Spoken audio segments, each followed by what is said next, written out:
नमस्कार। स्वागत है आपका फिर से डॉक्टर रचना वंशी के साथ रंगरेजी में। फिर से लेट हो गया और फिर से आप मुझे क्षमा कर देंगे, ऐसा मुझे विश्वास है। आज मैं जो आपको सुनाने वाली हूँ ना, वो थोड़ा दिलचस्प है क्या कि ये कहानी ही समझिए, आपको कहानी लगेगी। मैंने थोड़ा सा एक्सपेरिमेंट किया है।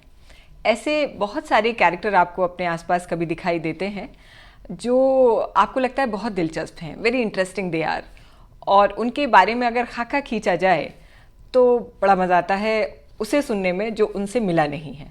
तो आज मैंने इसको कहानी का रूप न देते हुए मैं आपसे मतलब मेरी जो कोशिश है वो ये है कि मैं अपने शब्दों से एक पर्सोनिफिकेशन आज करने वाली हूँ। आपके जहन में एक तस्वीर उतरेगी। मेरा चैलेंज ये है, मेरे लिए ये चुनौती है कि क्या जैसी वो है आपके मेरे शब्दों के माध्यम से क्या आप तक वो व्यक्तित्व तो पहुँचेगा? क्या आप उसे इमेजिन कर पाएंगे? अगर ऐसा होता है तो वो मेरी बहुत बड़ी कामयाबी होगी और आप मुझे ज़रूर प्रोत्साहित करेंगे ये बता करके कि ऐसा हुआ। अगर नहीं होता है तो भी आप मुझे बताएं कि मैं इस चैलेंज में फेल कर गई, आगे मैं फिर से कोशिश करूँगी। ज़्यादा अब कोई भूमिका नहीं, सुनाती हूँ मैं आपको मैडम। कहानी का नाम है मैडम। सुनो, उन लोगों को बगल वाले कमरे में बिठाओ और अदरक की अच्छी चाय पिलवाओ, और हाँ, साथ में बेसन के लड्डू और फरखाबाद की नमकीन भी रखवा देना। अगर मेरे बारे में पूछें तो कहना मैडम है नहीं। अगर पूछे कि कहाँ गई हैं तो कहना हमें नहीं पता। रामू अब अभ्यस्त हो चला है मैडम के इतने विरोधाभासी आदेशों के पालन हेतु, और वह यह भी जान गया है कि वो कभी नहीं जान पाएगा कि वो जो बाहर वाले ड्राइंग रूम में बैठते हैं वो कभी कभी अंदर वाले ड्राइंग रूम में कैसे प्रवेश कर जाते हैं, और जो अंदर वाले कक्ष में बैठकर मूँछों को ताव देते हैं वो कभी कभी बाहर के दालान में ही बैठे क्यों रह जाते हैं। रामू बहुत चतुर सहायक है, लेकिन मैडम को आज तक ठीक से पढ़ नहीं पाया। बड़े लोग बड़ी बातें कहकर साहब की चुराई हुई महंगी सिगरेट का कश लेता है और मैडम के अगले आदेश की प्रतीक्षा करता है। इतना सब सुनने के बाद एक लाजमी सा सवाल मन में आता है कि मैडम कौन है और क्या है। देखा जाए तो मैडम का अपना कोई व्यक्तिगत परिचय नहीं है, यानी पहला सवाल कि मैडम कौन है का जवाब है कि मैडम बड़े साहब की पत्नी है। अब जो दूसरा सवाल है वही लगभग जवाब भी है कि मैडम क्या है, तो बड़े साहब की पत्नी है, यानी बहुत कुछ है। बड़े साहब की पद प्रतिष्ठा का पूरा मान करते हुए मैडम वो लगभग सारे लाभ बिना कोई खास मेहनत के प्राप्त कर रही हैं जो बड़े साहब मेहनत करते हुए प्राप्त कर रहे हैं। आपको मेरी इस बात से तो सहमत होना होगा कि सारा माजरा कुंडली के ग्रहों का होता है, वरना कैसे कोई राजा के घर पैदा होता है और कोई रंक यानी भिखारी के घर, और अधिकांश चीज़ें वहीं से तय हो जाती हैं। मैडम की कुंडली में अप्रत्यक्ष राजयोग है जो उन्हें बिना किसी मशक्क़त के वो सारा नेम फेम और पॉपुलैरिटी देता है जो बड़े साहब इस पद पर पहुंचने के लिए पसीने से निचोड़े गए गमछे को यार्डस्टिक बनाकर तय करते आए हैं। मेरे यहाँ तक के विवरण से आपको लग रहा होगा कि मैडम सिर्फ साहब की दी हुई शक्तियों से पावरफुल हैं, तो ऐसा नहीं है। मैडम की अपनी खासियतें हैं और वो इतनी ज़ोरदार हैं कि कभी कभी साहब को भी इनसिक्योर फील कराती हैं। साहब के दरबार में हाज़िरी लगाने वालों की संख्या बहुत है, लेकिन मैडम के दीवाने आम और दीवाने ख़ास भी हाउसफुल रहते हैं, क्योंकि सबको पता है कि साहब की नज़रों में चढ़कर भी यदि मैडम की नज़रों में गिर गए तो सारी कवायद फिजूल साबित होगी। सूत्र बताते हैं कि ऐसा भी कई मर्तबा हुआ है कि अगर किसी से साहब नाराज़ हो गए तो अंतिम विकल्प के तौर पर मैडम के मंदिर में चढ़ावा अर्पित किया गया, तब कहीं जाके अभयदान मिला।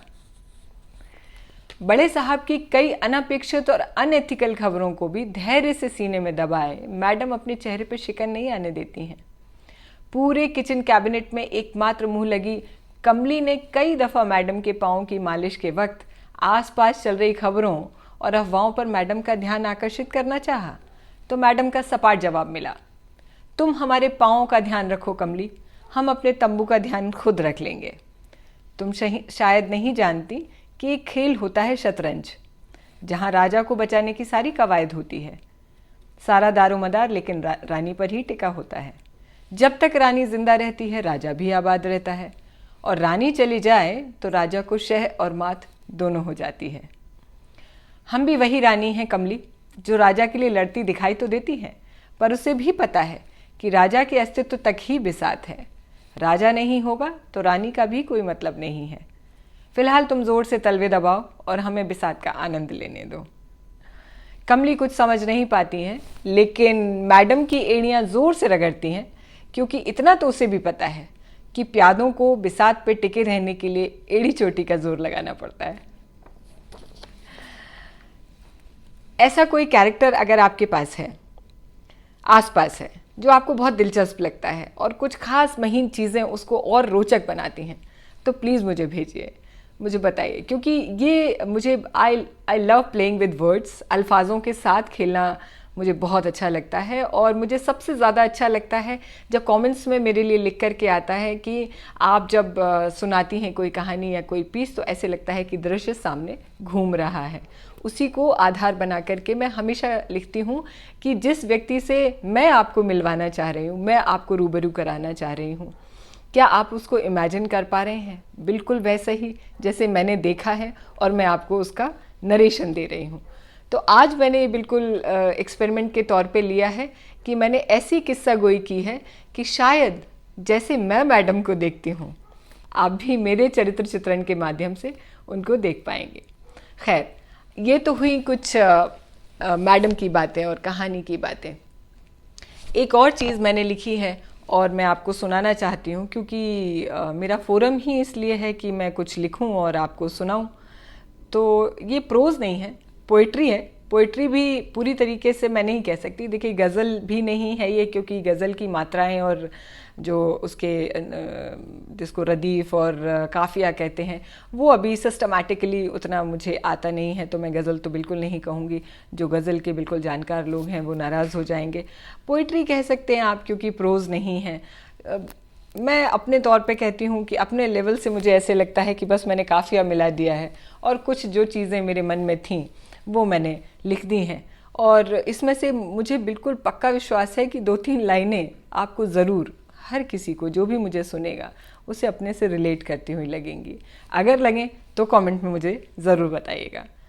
सुनिए, अच्छी बातें बस अच्छी होती हैं, गढ़न को तो ताने चाहिए, है ना।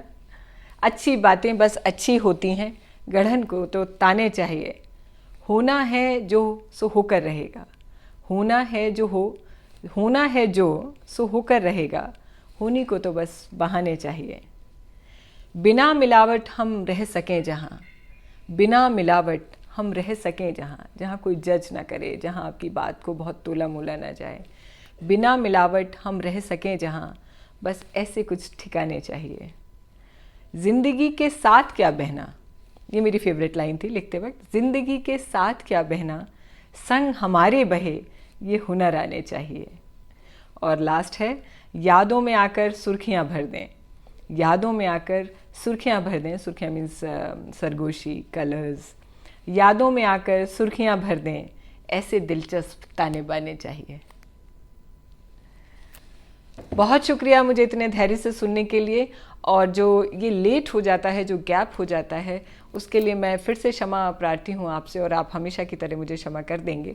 लेकिन इस पीस के बाद से मैं बिल्कुल आपके सामने ही ये संकल्प लेती हूँ और आपसे वादा करती हूँ कि अब ज़्यादा गैप नहीं आएगा। मेरी पूरी कोशिश रहेगी कि एक निश्चित अंतराल के बाद मैं आपको अपने आर्टिकल्स, अपनी स्टोरीज़, अपने पीसेस सुनाती रहूँ। बहुत बहुत शुक्रिया। मिलती हूँ बहुत जल्दी अगली बार।